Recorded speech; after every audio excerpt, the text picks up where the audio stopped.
Tom's Truck Center has been the leader in medium-duty commercial trucks for over 50 years. Tom's has partnered with GreenPower Motor Company to provide electric vehicle options for our customers. GreenPower began in 2010 with the vision to advance the adoption of EVs by making battery electric buses and trucks affordable, durable, and easy to deploy.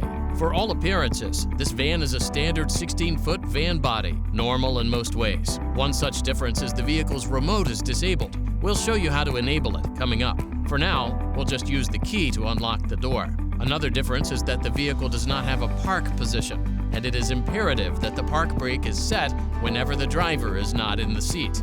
Inside, you'll see it has all the features of your everyday work van. It has power windows and locks, AC, and all the creature comforts. There are just a few steps that are different from an internal combustion engine, also known as ICE. The vehicle has two battery systems, high voltage and low voltage. The high voltage powers the motor that runs the vehicle, and the low voltage is the traditional 12.5 voltage that operates the control system, just like the one your current vehicle uses to start the engine and maintain electrical systems. To start the vehicle, the first step is to insert the red key, battery disconnect, on the side of the seat pedestal. This must be turned to the on position. This wakes up the dashboard and the control system. This also enables your keyless remote to lock and unlock the doors. The dash will show the door open light, which indicates the power has been turned on. Your second step is to apply the foot brake and turn the ignition key to the on position, and watch the low voltage start to climb. You'll see the dash go through a pre-check with all the gauges sweeping. Next, you'll notice the state of charge, also known as the SOC gauge. It goes from 0 to 100, indicating the percentage of battery charge remaining. You'll see approximate range in miles and kilometers. This is very much dependent on the driver, his actions, load, and road conditions. Wait for the voltage to get to 14.7 volts, and then turn the ignition key to the start position twice. You'll see the word "Ready" displayed in the middle of the dash. This lets you know the truck is ready to drive. Keep your foot on the brake pedal and shift the transmission. You'll see the indicator go from N neutral to D drive or R reverse. Release the park brake and drive away.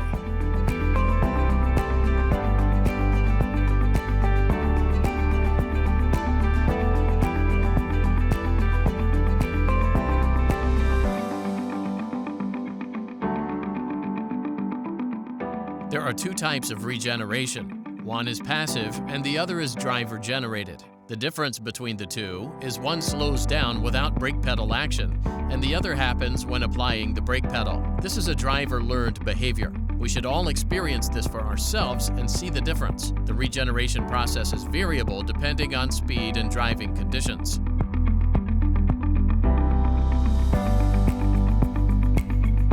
Opportunity charging is an opportunity for the driver on a break, whether it's a lunch break or just a short break, to charge the vehicle. We can show that they can extend the mileage in a short period of time. On this particular vehicle, the charging unit is on the driver's side behind the fuel door. You'll want to have the driver set the parking brake and turn the ignition key off. However, the red key needs to be left in the on position. This will allow the vehicle to operate the controls that you are already familiar with, such as key fobs, but to also maintain communication with the high voltage system. For opportunity charging, you'll need to make your payment, then you will plug the vehicle in.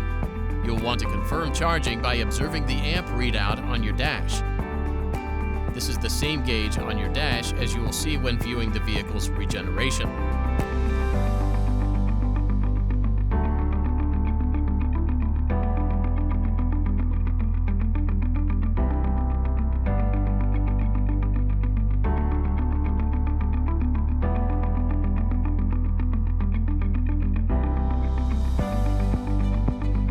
As you can see with the red key engaged, the remote now functions.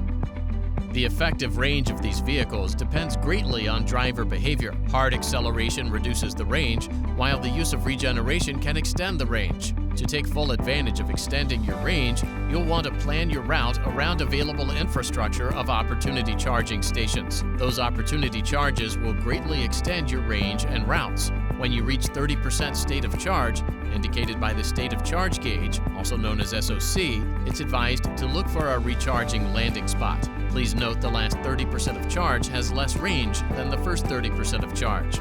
When arriving to each destination, be sure to keep your foot on the brake, shift to neutral, and set the park brake. It is imperative that the park brake is set. Without the parking brake set, the vehicle may roll away uncontrolled.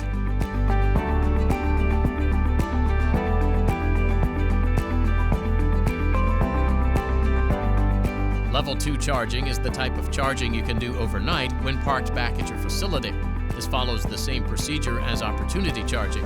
However, it takes place at a much slower rate. You'll want to have the driver set the parking brake and turn the ignition key off. However, the red key needs to be left in the on position. For level 2 charging, you will plug the vehicle in. Confirm charging by observing the amp readout on your dash. At this point, you can now turn off the red key and remove it. The truck will continue to charge overnight. Please note, you will need to manually lock the doors after the red key is removed. The key fob will be non-operational at this point.